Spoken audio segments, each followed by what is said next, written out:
ఓం నమో వెంకటేశ జై చిన్నమస్త. ఈరోజు టాపిక్ ఏంటంటే చెవులు కుట్టించుకోవడం అనమాట.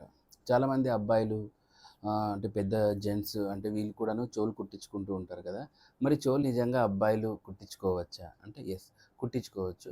కానీ జాతకరీత్యా చూసుకుంటే కొన్ని లగ్నాల వాళ్ళు కుట్టించుకోవడం ఉత్తమం అనమాట. ముఖ్యంగా మిథున లగ్నం, కన్యా లగ్నం వాళ్ళు కంపల్సరీ చెవులు కుట్టించుకోవాల్సి ఉంటుంది. అండ్ ఇంకోటేంటంటే బుధుడు ఏ కండిషన్‌లో ఉన్నా కూడా చెవులు కుట్టించుకోవడం వలన చాలా బెస్ట్ బెనిఫిషియల్ రిజల్ట్ అనేది ఉంటదనమాట. ఎందుకంటే చూడండి ఎప్పుడు గాని చెవులకు బుధుడు ఆధిపత్యం వహిస్తాడు. కాబట్టి చెవులకు కుట్టించుకోవడం ద్వారా బుధుడిని యాక్టివేషన్ చేసినాము అనేంత ఫలితం కూడా ఉంటుందనమాట. మరి కుట్టించుకున్నాక చాలామంది రకరకాల స్టోన్స్ పెడతా ఉంటారు. అలా పిచ్చి పిచ్చి స్టోన్స్ అన్నీ పెట్టుకోకూడదండి. ముఖ్యంగా మీరు పెట్టుకోవాల్సినది ఎమరాల్డ్ అనమాట. అంటే పచ్చ.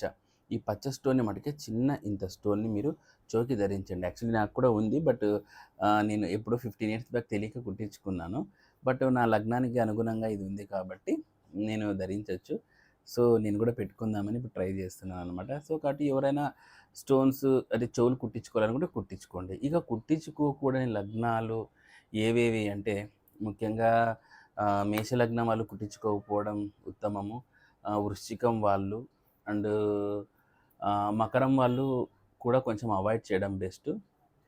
అండ్ కర్కాటక లగ్నం వాళ్ళు మటుకు అస్సలు కుట్టించుకోవద్దండి. సో, ఇలా మనము లగ్నాల ప్రకారం కూడా చెవులని ఎవరు కుట్టించుకోవచ్చు అనేది కూడా మనం క్యాలిక్యులేట్ చేసుకోవచ్చనమాట. సో, ఈ కుట్టించుకోవడం వలన ఏంటి అంటే బుధుడు బాగా యాక్టివేషన్‌లో ఉంటాడండి. అంతేకాకుండా వీళ్ళొక ఎమరాల్డ్‌కి సంబంధించిన ఒక మాల ధరించినా కూడా చాలా ఉత్తమమైన ఫలితాలనేవి వాళ్ళకుంటాయన్నమాట. ఇంకా మనం బుధుడి గురించి చెప్పాల్సొస్తే వెన్స్‌డే రోజు ఎక్కువగా బుధునికి కాబట్టి ఆ రోజు శ్రీ మహావిష్ణువు ఆరాధన చేయడము, green colour shade of dress వేసుకోవడం ద్వారా కూడా చాలా అత్యద్భుతమైన ఫలితాలనేవి మీరు చూస్తూ ఉంటారు. సో, గ్రీన్ ఎక్కువగా ప్రిఫర్ చేయండి. అండ్ మీరు బ్రాహ్మణులకి ఇట్లాంటి వాళ్ళకి కానీ ఎప్పుడైనా కానీ బుధుడు బాగలేని వాళ్ళు గ్రీన్ లెంటిల్స్‌ని ఇది పచ్చ పెసలు ఇట్లాంటి వాటిని మీరు డొనేట్ చేయండి. చాలా బ్యూటిఫుల్ రిజల్ట్ అనేది చూస్తారు. ఇవన్నీ హోమ్ రెమెడీస్ కిందకొస్తాయి. సో, కాబట్టి ఇంకా మనం బుధుని గురించి చెప్పుకోవాలంటే విష్ణు సహస్రనామాలు నంబర్ 1గా చెప్తారు. అండ్ లలితా సహస్రనామాలు. ఎందుకంటే ఈ ఇద్దరి దేవతలు కూడా శ్రీ మహావిష్ణువు, తర్వాత లలితాదేవి కూడా మనకు బుధునికి ఆధిపత్య దేవతలనమాట.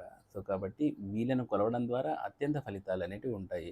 ఇంకా కొంతమంది ఎమరాల్డ్ స్టోన్ పెట్టుకుంటూ ఉంటారు. ఎప్పుడైనా గానీ స్టోను బుధునికి సంబంధించి కుడి చేయి చిటికెన వేలుకు మాత్రమే పెట్టుకోవాలి. అది కూడా బంగారంలోనే పెట్టుకోవాలి. కొన్ని గ్రహాలకు బంగారంని ఇది చేశారు. కొన్ని గ్రహాలు వెండి దానిలతో కూడా మనం పెట్టుకోవచ్చనమాట. కానీ బుధుడి మటుకు బంగారంలో ధరించండి. బుధాదిత్య యోగం ఉన్న జాతకులు పచ్చ మరియు కెంపు 2 కలిపి కూడా ధరించొచ్చు. సో, ఇదండి బుధుడి గురించి అండ్ చెవుకి కుట్టించుకోవడం గురించి. సో, ఈ వీడియో నచ్చినట్లయితే లైక్ చేయండి, షేర్ చేయండి అండ్ సబ్స్క్రైబ్ చేయండి.